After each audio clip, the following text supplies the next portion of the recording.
కరీంనగర్ నగరపాలక సంస్థకు జరగనున్న ఎన్నికల్లో జనసేన పార్టీ బలపరిచిన భేతి మహేందర్ రెడ్డికి మద్దతుగా జనసేన పార్టీ ప్రచార కార్యదర్శి ములుకుంట్ల సాగర్ ముఖ్య అతిథిగా హాజరై బేతి మహేందర్తో పాటు కరీంనగర్ నగరపాలక సంస్థలో పోటీ చేస్తున్న ప్రతి ఒక్కరికీ అమూల్యమైన ఓటు వేసి అధిక మెజారిటీతో గెలిపించగలరని ఆయన ఓటర్లను కోరారు.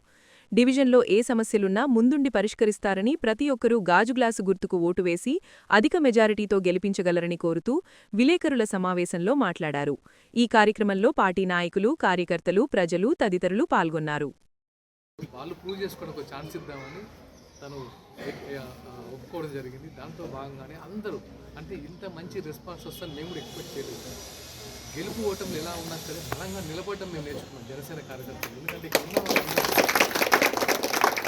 మా జనసేన కార్యకర్తలు రాజిరెడ్డి కానీ, శివారెడ్డి కానీ, మిగతా వాళ్ళందరూ కానీ ఇప్పుడు నుంచి ఉన్న వాళ్ళు కాదు, ఒక 10 సంవత్సరాల నుంచి జెండా మోస్తున్న వాళ్ళు, పవన్ కళ్యాణ్ని అనిపెట్టుకుంటున్న వాళ్ళు. రీసెంట్గా అంటే ఆయన ఎప్పుడు తెలంగాణ వాళ్ళన్నా, తెలంగాణ ఉద్యమ భవనన్నా, తెలంగాణ స్ఫూర్తి అనేది చాలా ఇష్టం. అదే స్ఫూర్తితో చెప్తుంటారు. అదే స్ఫూర్తితో స్టార్ట్ చేసిన పార్టీ జనసేన పార్టీ, తెలంగాణలో స్టార్ట్ చేసిన పార్టీ. అంటే చాలామంది దగ్గర వ్యక్తులకు తెలుస్తుంది ఎందుకు జనసేన పార్టీ పుట్టడానికి రీజన్ ఏంటంటే ఆయన ఎప్పుడు చెప్తుంటారు, ఒక తెలంగాణ ఉద్యమాన్ని ఇన్స్పైర్ చేసింది, తెలంగాణ పోరాట స్ఫూర్తిని ఇన్స్పైర్ చేసింది, తెలంగాణ యువతను ఇన్స్పైర్ చేసింది పార్టీ పెట్టడానికని బలంగా చెప్తుంటారు. అలా పుట్టుకొచ్చిన పార్టీ తెలంగాణలో జనసేన పార్టీ అని గర్వంగా చెప్తున్నారు. ఎందుకంటే ఇంతమంది ఉన్నారు ఆయన. రాష్ట్రం విడిపోయిన తర్వాత కొంతకాలంగా ఆయన ఏం మాట్లాడలేదు. ఎందుకంటే కొత్తగా ఏర్పడిన రాష్ట్రం కాబట్టి మనకు వనరులు కావాలి, నిధులు కావాలి, మనం సమకూర్చుకోవాలి, ఇన్ఫ్రాస్ట్రక్చర్ సమకూర్చుకోవాలని ఎప్పుడైనా ఏం మాట్లాడలేదు. ఎందుకంటే లెట్ దెమ్ అంటే వాళ్ళు ఎంకరేజ్ చేశారు తప్ప మాట్లాడలేదు.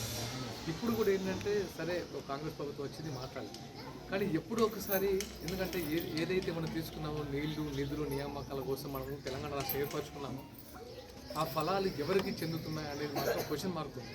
ఎవరు ఎంజాయ్ చేస్తున్నారు? కుటుంబాలు ఎంజాయ్ చేస్తే ప్రజలకు వచ్చేది ఏం లేదు. ఎందుకంటే ఎన్నో ఇక్కడ యువత కానీ, ఉద్యోగులు కానీ తన నెల జీతం ఇచ్చేసి, సాక్రిఫై చేసి, స్ట్రైకులు చేసి, పడుకొని అడ్డంగా రోడ్ల మీద అందరూ కృషి చేస్తేనే తెలంగాణ వచ్చింది. ఈరోజు ఎక్కడికి వెళ్ళినా తెలంగాణ వ్యాప్తంగా నిరుద్యోగ సమస్య ఎలా ఉందంటే మాటల్లో చెప్పండి. మన వాళ్ళకి కొంచెము ఆత్మాభిమానం ఎక్కువ కాబట్టి కొన్ని స్విగ్గీలో కానీ, జొమాటో కానీ చేయలేరు. కానీ ఎంతమందిని హైదరాబాద్ చూస్తున్నారంటే ఉద్యోగం లేదు. ఇలాంటి వాళ్ళు ఎలా ఇంత పోరాట స్ఫూర్తిలో ఎలా ఉంటారు అనిపించింది. సో మనము ఎన్ని సీట్లు గెలుస్తామా, ఏం చేస్తామో పక్కన పెడితే ప్రతిదీ అది ఎక్కడైనా సరే ప్రశ్నించడానికి మాత్రం మన జనసేన ఎప్పుడూ రెడీగా ఉంటుంది. ప్రజల తరఫున గెలిచిన, ఓడిన మీ అందరి అభిప్రాయాలు తీసుకొని మేము ముందు ఉంటామని నేను గర్వంగా చెప్తున్నాను. అలాగే ఈరోజు కరీంనగర్ డివిజన్ నుంచి, కరీంనగర్ కార్పొరేషన్ నుంచి ఆల్మోస్ట్ 13 మందిని జనసేన అభ్యర్థులు నిలబడడం జరిగింది. ఈ 13 మంది స్ట్రాంగ్గా తన వంతు ప్రయత్నాలు చేస్తూనే ఉన్నారు. ఎందుకంటే ఎక్కడ కాంప్రమైజ్ అవ్వట్లేదు. మీరు కూడా మీడియా మిత్రులు అందరూ చూస్తున్నారు. ఏ పార్టీకి అన్ని పార్టీలకు ధీటుగా ప్రమోషన్ చేస్తున్నారు, జనాల్లోకి వెళ్తున్నారు, ఆదరిస్తున్నారు జనాలు కూడా పవన్ కళ్యాణ్ గారి పార్టీని. ఎందుకంటే ఆయన తెలంగాణకు చేసింది రీసెంట్గా కొండగట్టు ప్రాంతంలో ఆయన చేసిన అభివృద్ధి. ఎందుకంటే ఆయనకు తెలంగాణ, ఆంధ్రాని భేదం ఎప్పుడూ లేదు. ఆయన జాతీయ పార్టీ, భారతదేశానికి ఏం చేయాలి అని తెలంగాణకే కాదు, కర్ణాటక, తమిళనాడు, మహారాష్ట్ర గురించి కూడా ఆలోచిస్తుంటారు.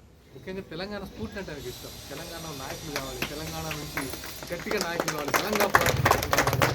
ఎందుకో తెలంగాణలో అందరూ చెప్పబడ్డారు. తెలంగాణ పోరాటం తర్వాత, రాష్ట్రం వచ్చిన తర్వాత యువత ఏమైపోయిన ఆవేదన వ్యక్తం చేస్తుంటారు. అలాంటి టైంలో పోటీలు దిగుతాం, ఏదైతే అది అయింది తర్వాత చూద్దాం. 1 గెలిచినా 2 గెలిచినా సరే మనం నిరుత్సాహపడద్దు, బలంగా ప్రశ్నించడానికి మనం సిద్ధంగా ఉన్నామని 13 మంది